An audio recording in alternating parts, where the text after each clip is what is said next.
On November 18, 1987, a young Canadian couple borrowed a family van for what was supposed to be a one-night errand. According to court records and case reporting from CBS News, Jay Cook and Tanya van Cuylenborg drove from Saanich, British Columbia, into Seattle to pick up furnace parts for Cook's father's business. It was their first overnight trip together. They took a ferry from Victoria to Port Angeles, stopped for fuel and food along the way, and bought tickets for a second ferry into Seattle that arrived just before midnight. The plan was to sleep in the van, visit the supplier the next morning, and be home in time for the rest of the weekend. No one who knew them ever heard from them again. When the couple didn't return or call, both families reported them missing. 6 days later, a passerby found Tanya's body in a rural ditch in Skagit County, Washington. 2 days after that, on Thanksgiving, hunters found Jay's body under a bridge over the Snoqualmie River in Snohomish County, roughly 70 miles away. It would take investigators more than 3 decades, and a technology that didn't exist yet in 1987, to answer the question both families had been asking since the day the couple failed to come home. Jay Cook was 20. Family members described him, in interviews given over the years, as tall, easygoing, and, in his sister's words, without any rough edges. He played bass guitar, worked on a fishing boat and at a pizza parlor, and talked about becoming a marine biologist. He lived at home with his parents, Gordon and Leona Cook, and his sisters, Laura Bonstra and Kelly. Tanya van Cuylenborg was 18. Court records and family accounts describe her as sweet, sarcastic, and persistent. She'd pushed her school to start a girls' basketball team and played tennis as well. She was devoted to her golden retriever, Tessa, and had talked about working with animals, possibly as a veterinarian. She waitressed part-time and was saving for a trip to the Netherlands, where her father's family had roots. Her father, Willem, was a lawyer. Her mother was Jean. Her older brother was John. Jay and Tanya had been together 4 to 6 months, high school sweethearts who spent most of their free time together. By every account from people who knew them, both families approved of the relationship. The Seattle trip was meant to be simple and short: a ferry crossing, a stop for parts, a night in the van, and home the next day. Instead, it became the last time either family would see them. Tanya's father, Willem, spent years pursuing his own leads alongside investigators. He died in 1997, the case still unsolved. Her mother, Jean, would wait more than 2 additional decades. That plan ended somewhere along the way. According to case files reviewed by CBS News, fuel and ferry receipts placed the couple's van in Seattle on the night of November 18th. From there, the trail goes cold until the bodies were found less than a week later, roughly 70 miles apart. Investigators determined that both had been killed and that Tanya had also been sexually assaulted. Physical evidence linked the two scenes. Identical plastic zip ties turned up at both locations and inside the van itself, which was later found locked in a parking lot in Bellingham, a block from where Tanya's wallet, ID, and the van keys were recovered, along with a partial box of ammunition. Investigators also recovered DNA from the assault and from the zip ties, along with a palm print lifted from the van's rear window. None of it matched anyone in the criminal databases of the time. Investigators also found a pair of surgical gloves left near the van in plain view, a detail some detectives at the time read as deliberate, though it was never entered at trial as proof of anyone's specific intent. For more than 3 decades, according to Snohomish County Sheriff's Office records, detectives from Snohomish, Skagit, and Whatcom counties, along with Seattle police, worked the case jointly, following up hundreds of tips and clearing hundreds of names. At one point, someone mailed cards describing details of the murders to both families. Investigators eventually traced them, years later, to an elderly transient with no connection to the killings. Tanya's camera was also missing from the scene. A lens from it later surfaced at a pawn shop, but the camera itself was never recovered. Every few years, as DNA technology improved, the crime scene profile was rechecked against criminal databases. Each time, there was no match.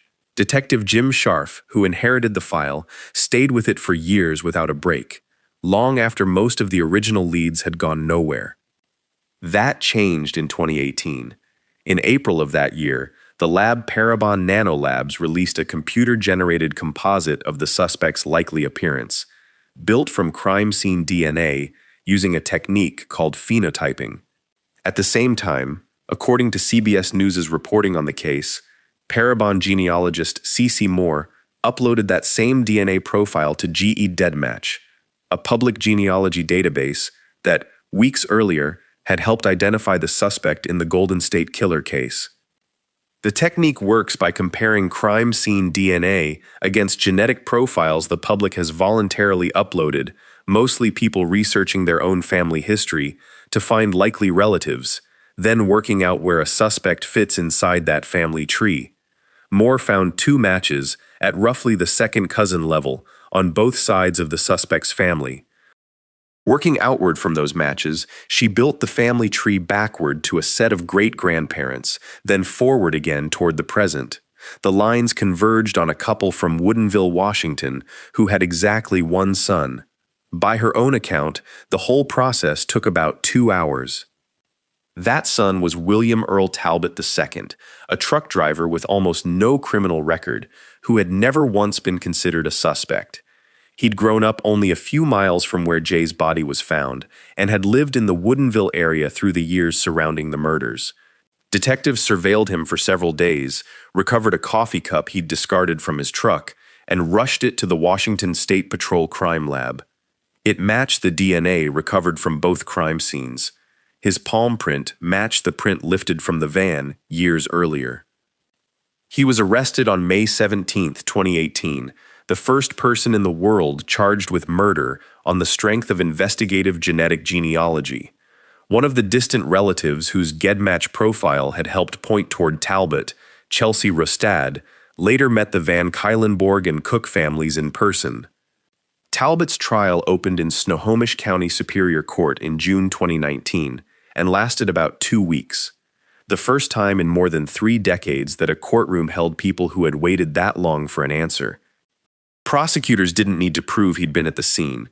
His own defense conceded his DNA was found on Tanya's body and clothing, and that his palm print was on the van. The dispute was over what that evidence meant.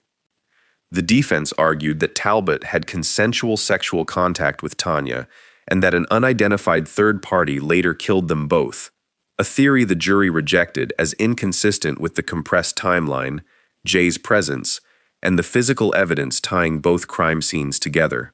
Talbot did not testify. Jurors said afterward that the absence of his own account weighed against him. Notably, the defense never challenged the genetic genealogy process itself in court. It was treated as an investigative tip.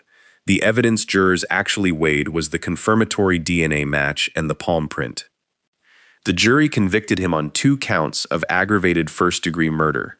It was, by multiple accounts, the first case in the world where a suspect identified through investigative genetic genealogy stood trial and was convicted by a jury. At sentencing that July, Tanya's brother, John Van Cuylenborg, and Jay's parents and sisters addressed the court before Talbot received 2 consecutive life sentences without the possibility of parole. The case didn't end there. In 2021, a Washington appeals court overturned both convictions, ruling that a juror who had expressed doubts about her own impartiality should not have been seated over the defense's objection, a decision Snohomish County's prosecuting attorney called deeply disappointing at the time, according to KOMO News. For families who had already waited 3 decades, it meant an unwelcome return to uncertainty. In December 2022, the Washington Supreme Court reinstated the convictions, finding that the defense's own trial strategy, accepting the jury panel while still holding unused challenges, meant the juror issue hadn't been legally preserved for appeal. In February 2024, on remand, the Court of Appeals affirmed the convictions a second time while ordering 1 narrow correction. A firearm sentencing enhancement was struck because the underlying law didn't yet exist in 1987. As of the most recent public court records, the convictions stand. More than 3 decades passed between the night Jay and Tanya failed to come home and the day their families finally had a name. What changed wasn't a witness or a confession. It was a public genealogy database never built for this purpose, and a genealogist willing to spend an afternoon on a 31-year-old file. Within a year of Talbot's arrest, the same method had been used to help identify suspects in dozens of other unsolved cases around the country, and it's since raised its own ongoing questions about genetic privacy and consent for the distant relatives who never asked to be part of a criminal investigation that courts and lawmakers are still working through. Some questions in this case were never fully answered, including the exact sequence of events on the night the couple disappeared and what became of Tanya's missing camera. What is on the record is this: 2 families spent 31 years without an answer, watching detectives cycle through leads that went nowhere, and parents who didn't live to see it resolved. Then, over the course of a few hours in the spring of 2018, one distant DNA match on a hobbyist genealogy website gave them one.